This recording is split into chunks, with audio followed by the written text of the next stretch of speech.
El día de, el día de hoy empezamos las clases ya de tercero de bachillerato. Eh, Desde el día de hoy, actividad que usted lleve en la guía debe realizarla. Si en su guía van los dos temas ya para trabajar, ¿verdad? Solo debe trabajar el tema que le corresponde al día de hoy, el tema que le corresponde al día de hoy. El segundo tema que tiene la fecha de la próxima clase, ese tema lo desarrollamos la próxima clase. No quiero enterarme que no, el hermano les mandó a hacer las dos actividades. No, le mando con fecha por lo mismo, para que usted trabaje la actividad del día de hoy. Vamos a proceder a compartir la pantalla para no perder tiempo y trabajar nuestra clase. El día de hoy nosotros vamos a comenzar hablando sobre las culturas en América. Las culturas como tales, mucho más allá de simples culturas, vamos a hablar acerca de civilizaciones. Civilizaciones. Estas civilizaciones tienen un objetivo que debemos nosotros de alcanzar y una destreza para desarrollar. Nuestro objetivo es identificar las primeras y originarias manifestaciones a partir de la descripción del contexto histórico en que se originaron, para distinguir cuáles son estos elementos que forman parte de nuestra identidad latinoamericana. Cada una de estas culturas, las cuales nosotros vamos a hablar a breves rasgos entre estas clases durante casi todo este primer mes que estamos en clase, vamos a comprender por qué ellas forman parte de la cultura latinoamericana. Hay manifestaciones grupales, como podemos observar ahí, grandes culturas de América, y tenemos lo más sobresaliente de estas culturas, territorios específicos que hoy actualmente están compuestos por lo que es México y la ciudad de Guatemala, El Salvador, y lo que hoy en día es Colombia, Ecuador, Perú, Chile y Bolivia. Vamos nosotros ahí a observar la ubicación de estas culturas o también denominadas civilizaciones.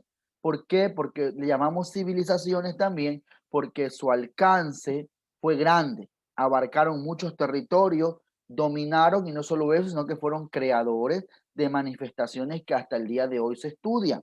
Por ejemplo, en la parte superior, en esta parte superior encontramos a los aztecas. Los aztecas estuvieron ubicados en los territorios de actualmente México. Lo que hoy es México, ahí se desarrolló la población azteca. Más abajo encontramos nosotros a lo que son los mayas. Los mayas también estuvieron en una parte de México, estuvieron en otra parte de Guatemala, Honduras y en parte de El Salvador.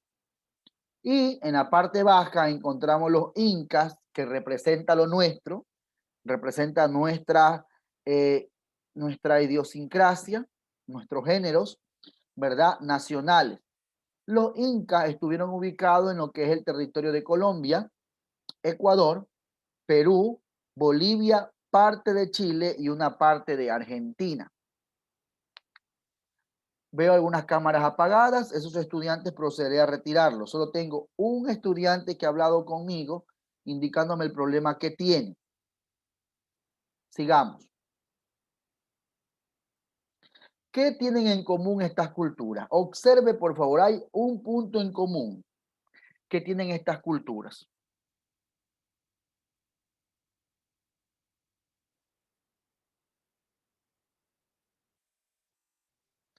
Hay algo que tienen en común estas culturas. Observe, por favor, qué es lo que tienen en común.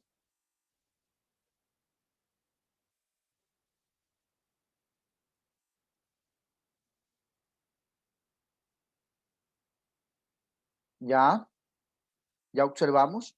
¿Qué cree usted que tienen en común estas culturas? Escucho, por favor, la participación. A ver, déjeme ver que alguien me está escribiendo. Asumo que me está escribiendo la respuesta ya. Ya, muy bien, señor Guevara. Esa es su apreciación. A ver, les leo los comentarios. Caramba, que escriben rapidito. Son intensos ustedes, ¿no? Tenemos, dice Guevara, todas están en América. Ashley hace referencia a que sus estatuas y sus religiones. Carlos Valencia, que todas las culturas están en el continente americano. Dara de Aguno, el territorio o puede ser el líder, dice. Naomi Sabando, a los años Naomi, que todos son del continente americano. ¿Ya? El Océano Pacífico. Todas fueron invadidas por España. También muy lógica la respuesta de Maya. A ver, ¿qué nosotros podemos decir que tienen en común? Creo yo que las aportaciones que hicieron algunos de los compañeros que escribieron son lógicas. Primero, las tres culturas se encuentran en el continente americano. Segundo, las tres poseen un mismo tipo de religión porque recordemos que ellos eran politeístas, ¿verdad? Tenían varios dioses. Podemos decir eso. Tercero, cosa en común, que todas eran bañadas, ¿por qué? Por el océano Pacífico. Ese mismo océano que les permitió tener comunión, tal vez entre cada una de ellas. Ahora, ¿qué más podemos decir? ¿Usted cree pues que el Océano Pacífico ayudó en algo a la comunión? Si usted se da cuenta, los pueblos de México, actualmente los pueblos de México, de Honduras y el Ecuador, Perú, tenemos las mismas similitudes casi. Tenemos las mismas prácticas, las mismas creencias, aunque las civilizaciones se dieron en tiempos distantes, no en el mismo tiempo, estas civilizaciones compartieron, ¿verdad? Su creencia y puede ser que tuvieron contacto. Y ese contacto pues fue traído de un lugar a otro o llevado de nuestro territorio hacia Centroamérica o traído de Centroamérica hacia nuestro territorio. Por esa razón es que en algunas prácticas actuales como México y Ecuador practicamos lo que es en el Día de los Muertos, la visita a los cementerios, se le lleva alimento a los muertos, ¿verdad? Esa misma práctica se realiza también en México. Leamos, por favor, le pido por favor que lea el estudiante Zambrano, Jonathan Zambrano.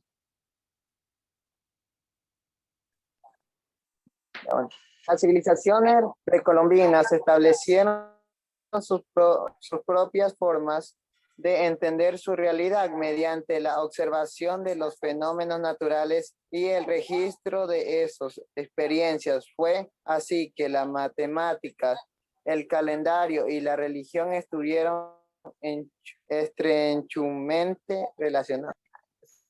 Ya estuvieron estrechamente relacionadas. Lo que yo le compartí hace un momento, una de las cosas que ellos desarrollaron, manifestaron, era matemáticas, religión, ¿verdad? Calendarios. Cada una de estas civilizaciones, tanto azteca, maya, inca, establecieron calendarios. No solo eso, sino que también ellos establecieron matemáticas a su manera, su forma de desarrollarlo, su forma de analizarlo, pero hubo una manifestación, hicieron un aporte actualmente pues, a la ciencia de nuestros días. Gracias a ellos se pudo evidenciar la aparición de los números vigesimales, los números decimales dentro del estudio de la matemática. Señorita Wong, encienda su cámara, por favor. Llega tarde y todavía pone el relajo. Tenemos ahí, por favor, una manifestación cultural de una pintura. Si usted la observa, tienen similitudes, hay cosas parecidas, hay rasgos que los han asimilado.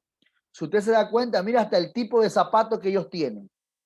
Un tipo de zapato. Si usted se da cuenta, es un tipo de zapato. Tienen una similitud. Tal vez hay rasgos que cambian, pero rasgos que también se parecen. De la misma manera, tanto en la matemática, en el calendario y en la religión, ellos estaban como enchufados, conectados entre sí. ¿Para qué? Para desarrollar un sinnúmero de actividades que se manifestaron con el tiempo, cuando los estudiosos de la arqueología, ¿sí? Comenzaron a analizar los rasgos dejados por estas tres civilizaciones. Vamos a ver la matemática con respecto a los mayas, incas y aztecas. Tenemos ahí, vamos a pedirle por favor que nos ayude leyendo. El señor Steven Maya, ya me apagó la cámara. Lea por favor, Steven, todo lo que tiene que ver con los mayas. Ahí, por favor, lúzcase. Señor Maya.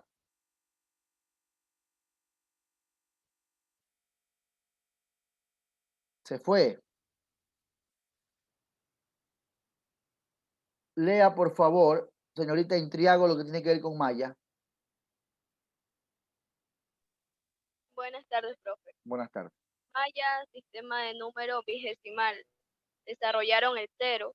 Se utilizaron para calcular fechas y elaborar calendarios. Gracias.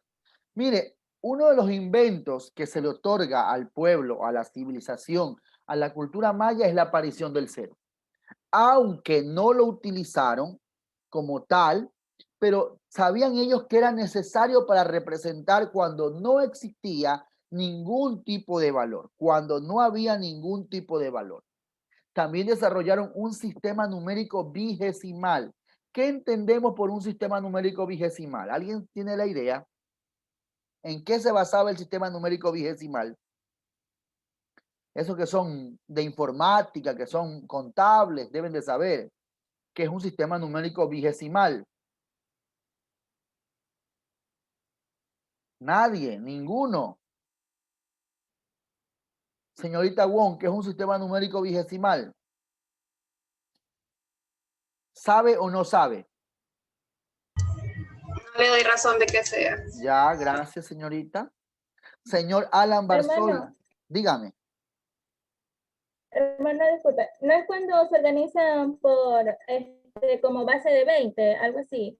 Ya, gracias, señorita Romero. Exactamente. El sistema numérico vigesimal es aquel que tiene como base numérica hasta el 20, ¿verdad? Los números que ellos desarrollaron o su base numérica se desarrolló hasta el 20. ¿Qué la utilizaron para calcular fechas y elaborar calendarios? No solo eso, sino que también ellos desarrollaron estos números con la finalidad de repartir el territorio, la tierra, los lugares que le correspondían a las familias, a las autoridades dentro de su grupo, dentro de su élite, le entregaban un territorio, pero era medido.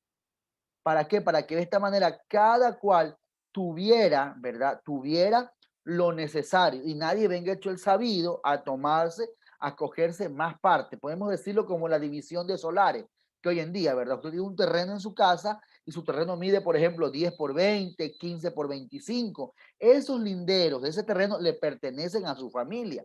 De la misma manera, los mayas utilizaron no solo para calcular fechas, elaborar calendarios, sino para también la distribución de las tierras. Con respecto a los incas, por favor, lea por favor con respecto a los incas, el estudiante Obek.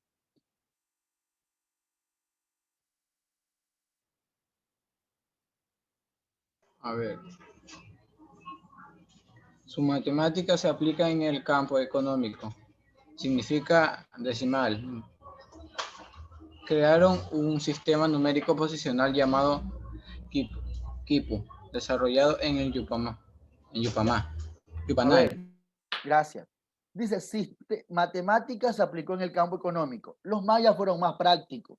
Lo llevaron a las ventas, lo llevaron a la contabilidad del oro, la contabilidad de la plata, la contabilidad de los soldados. Ahí utilizaron sus matemáticas los incas. Ellos no crearon un sistema de escritura como tal, pero sí crearon un quipus que está aquí abajo. Yo tenía un quipus, pero se me ha perdido, lo estaba buscando, pero no lo encontré para haberles enseñado. Ahora, este sistema decimal se basó en ¿qué? En 10 números. En los números tradicionales que el niño aprende en la escuela, los números del 1 al 10, ¿verdad? Y estos números, usted en la escuelita, en la preparatoria, aprende los números del 1 al 10.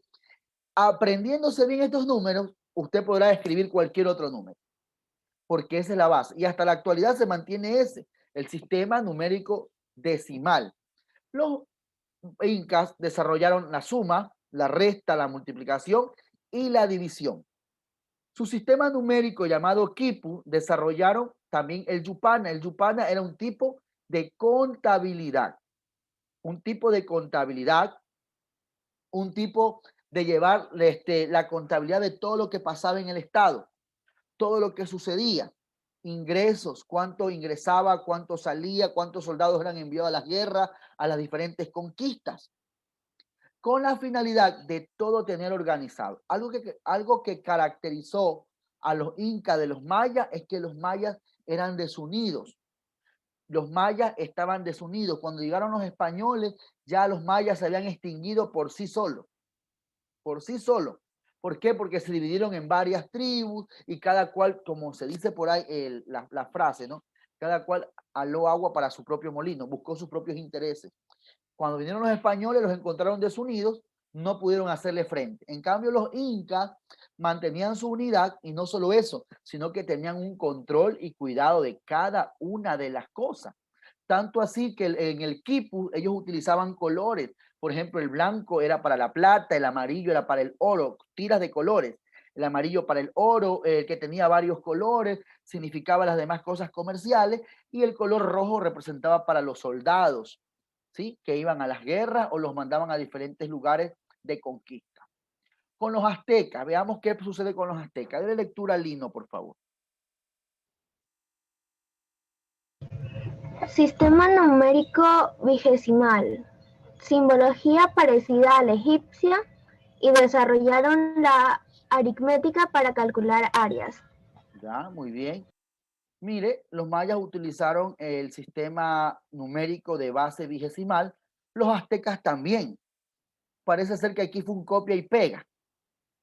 No es que fue un copia y pega simple, sino que los aztecas poco a poco iban atrayéndose a los mayas, iban incluyéndolo en su gobierno, entonces fueron captando lo bueno, fueron aprovechándose de ese conocimiento que ya traían los mayas, que eran más antiguos, ¿verdad? Y este sistema numérico vigesimal también se implantó en los pueblos aztecas. Tenían simbologías que parecían a los egipcios o dibujos multiformes.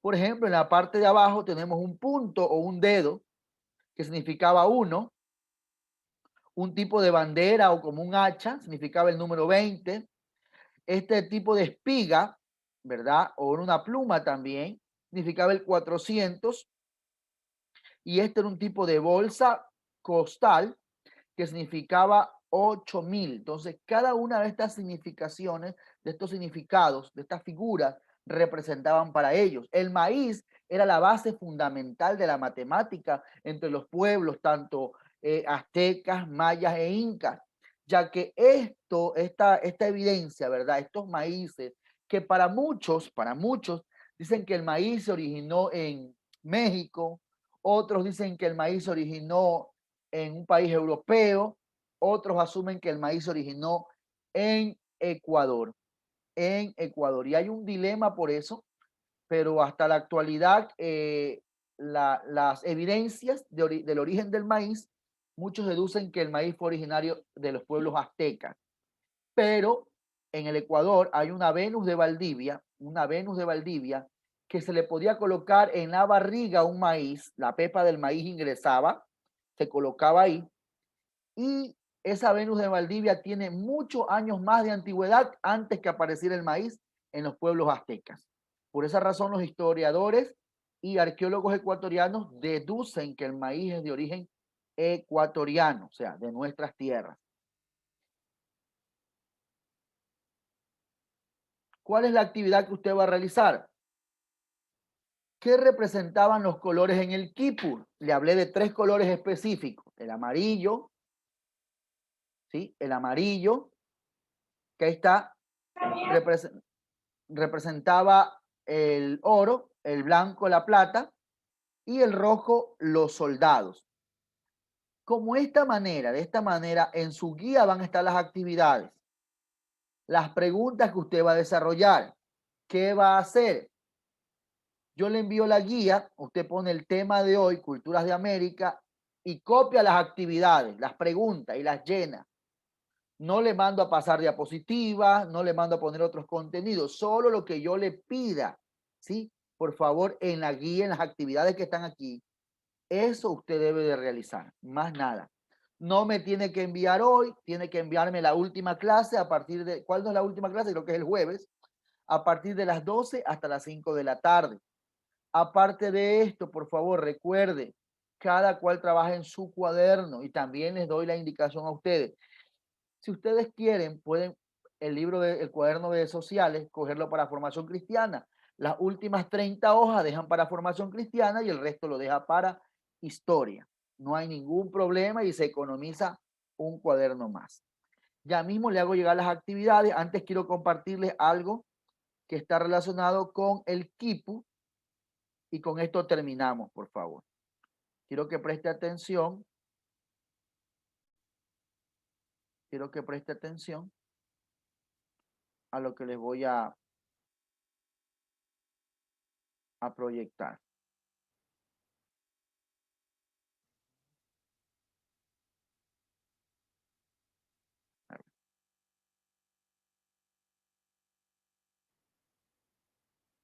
Ahí tenemos. Ese es un indígena perteneciente a una descendencia quichua, el cual habla sobre la utilidad de los quipus. Prestemos atención, por favor. Saludo a todos. Esta vez les voy a hablar acerca del quipu y el funcionamiento que tenía en la época de los incas. El quipu está formado por una cuerda horizontal, como podemos ver, y de las cuales dependen unas cuerdas que están colgadas, las que llevan los nudos. El quipu se podía descifrar dependiendo de la posición en las que llevaban los nudos. Teníamos en esta parte inferior la que estaba yendo la unidad, la decena, la centena y el millar.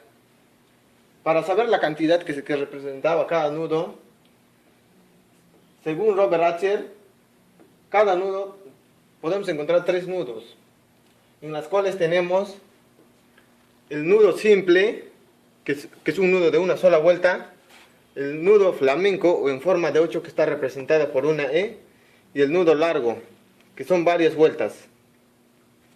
Como podemos ver acá, tenemos una representación de una cantidad, un registro de una cantidad. Acá tenemos un nudo simple, acá también tenemos otro nudo simple. El simple era un nudo de una sola vuelta. Todo empezamos de una posición, desde esta posición. Un nudo simple se pasa, se viene, y este es un nudo simple, que era representada la decena, la centena y el millar. Un nudo en forma de E, que también partimos desde el mismo punto, pero pasamos por esta posición, y tiene que formarse un 8.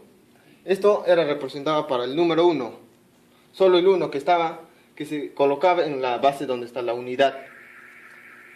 Y el nudo largo, que era para representar lo que es del 1 hacia el 9, que también parte desde el mismo punto, sino que variaba según las vueltas que se le daba. Por decir, acá tenemos un 3. Un 3 que era un nudo compuesto.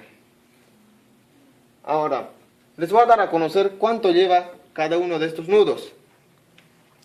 Acá tenemos 4 nudos que están en la posición de millar. Acá tenemos una ausencia de nudos, lo que implica que aquí no hubo nudos. Eso quiere decir que es un 0. Acá tenemos 3 nudos en la posición de decena. O sea, lo que quiere decir que acá tenemos un 300. Acá hay una ausencia de nudo también en la unidad. Quiere decir que acá hay un 0. Entonces tendríamos, viendo acá, tendríamos 4030. Como vemos en el siguiente, tenemos 3 nudos. Acá tenemos 2 nudos en la posición de decena. Acá tenemos otros 2 nudos en la posición de decena. Acá tenemos un nudo en la unidad. Acá tenemos un nudo en forma de 8. Este nudo en forma de 8 está representado por el 1. Entonces tendríamos 3221. En el siguiente nudo tenemos 3 nudos en diferentes posiciones. En la posición del millar, en la posición de la centena y de la decena. Acá también tenemos un nudo en la posición de la unidad. Acá tenemos 1100 11. Y eso sería todo. Gracias. Muy bien. Ahí podemos nosotros observar de manera práctica lo que era un quipus, que era una cuerda horizontal con un conjunto de cuerditas. Y nudos, según los nudos, la cantidad de nudos representaba el número, ¿verdad? El número que quería que la persona leyera, entendiera o descifrara. Esta fue uno de los instrumentos más usados por el pueblo incaico al cual pertenece nuestra descendencia. Los pueblos ecuatorianos, los pueblos peruanos y bolivianos son, su gran mayoría son descendientes del pueblo incaico, nuestros pueblos autóctonos del Ecuador. Señores estudiantes, hasta este momento nos vamos a quedar ahí. Para la próxima clase, estudiantes como el señor Cabrera no va a estar en mi clase y voy a hablar porque tengo días esperando una actividad que no la ha presentado. Así que ya las próximas clases no va a estar. Voy a pedir que lo saquen de los grupos porque ha incumplido con el convenio que se les dijo.